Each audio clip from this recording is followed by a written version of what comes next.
తెలుగు రాష్ట్రాల్లో bird flu భయం రోజురోజుకు పెరుగుతోంది. ఏపీలోని ఉమ్మడి గోదావరి జిల్లాలతో పాటు దీని ప్రభావం ఎక్కువగా కనిపిస్తుండగా తాజాగా కర్నూలులో బర్డ్ ఫ్లూ బయటపడడం కలకలం రేపుతోంది. ఎన్ఆర్పేటలో 15 బాతులు మృత్యువాత పడ్డాయి. దీంతో ఈ ప్రాంతాన్ని రెడ్ జోన్ గా ప్రకటించారు అధికారులు.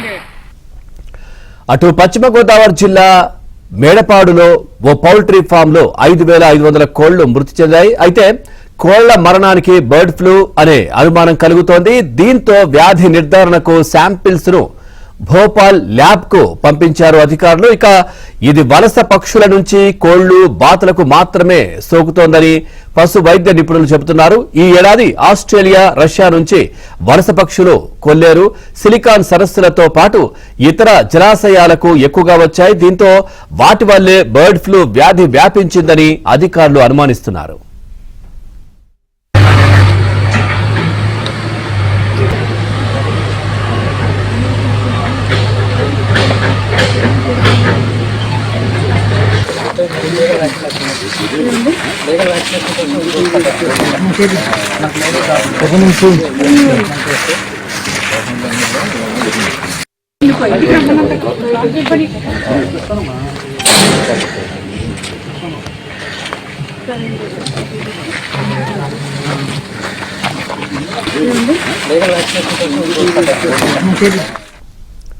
ఇక బర్డ్ ఫ్లూ ప్రభావంతో ఉంగుటూరు మండలం బాదాంపూడికి 10 కిలోమీటర్ల పరిధిలోని 31 పాఠశాలలకు గుడ్ల పంపిణీ నిలిపివేశారు.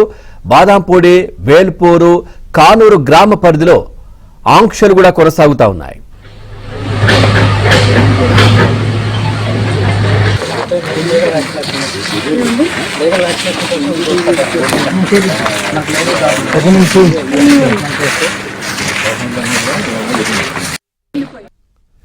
బర్డ్ ఫ్లూ భయంతో ఏపీ ప్రభుత్వం అలర్ట్ అయింది. ఇప్పటికే పలు జిల్లాల్లో అంగన్వాడీల్లో గుడ్ల సరఫరా నిలిచిపోయింది.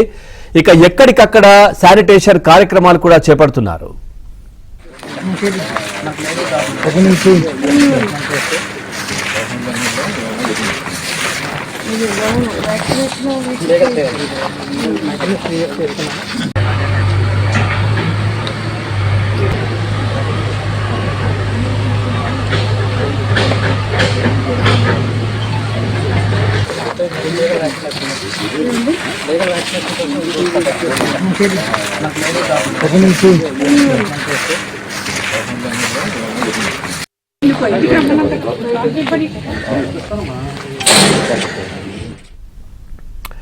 ఆంధ్రప్రదేశ్ లో బర్డ్ ఫ్లూ విజృంభిస్తున్నటువంటి సంఘటన చూస్తా ఉన్నాం. మొరాల్గా ఈ అంశానికి సంబంధించి మరింత సమాచారాన్ని మా కరెస్పాండెంట్ సుంకన్న ఇస్తారు. సుంకన్న, అధికారులు ఎట్లాంటి జాగ్రత్తలు తీసుకుంటున్నారు? పూర్తి డీటెయిల్స్ ఏంటి దీనికి సంబంధించి? పవన్, బర్డ్ ఫ్లూ చాపకింద నీరులా వ్యాపిస్తోంది. వలస పక్షుల వల్లనే ఈ వ్యాధి ప్రబలానికి ప్రధాన కారణమని పశుసంవర్ధక శాఖ అధికారులు చెప్తున్నారు.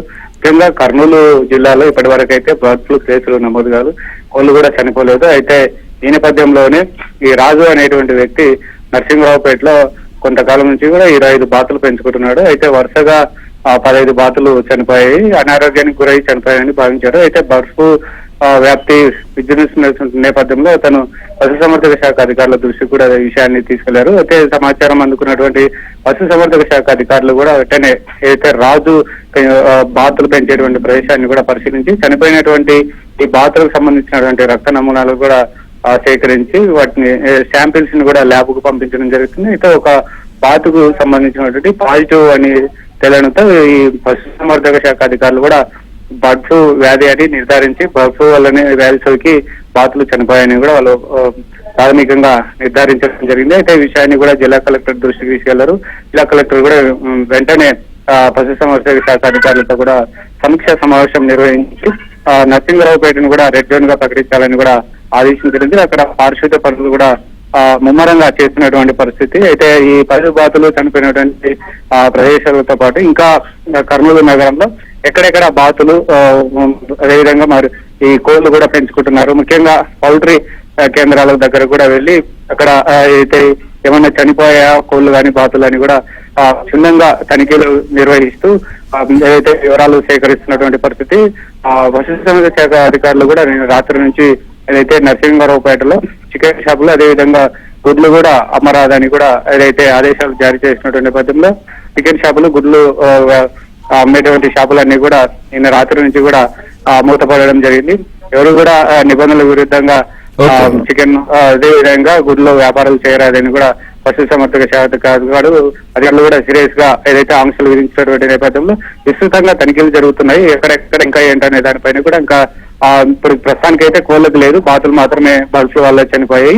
సో ఈ బర్డ్ ఫ్లూ వ్యాధి నివారణ కూడా పశుసంవర్ధక శాఖ అధికారులు కూడా కట్టుదిట్టమైనటువంటి చర్యలు చేపట్టారు. Pavan right, thank you Sunkanna, thanks for the updates.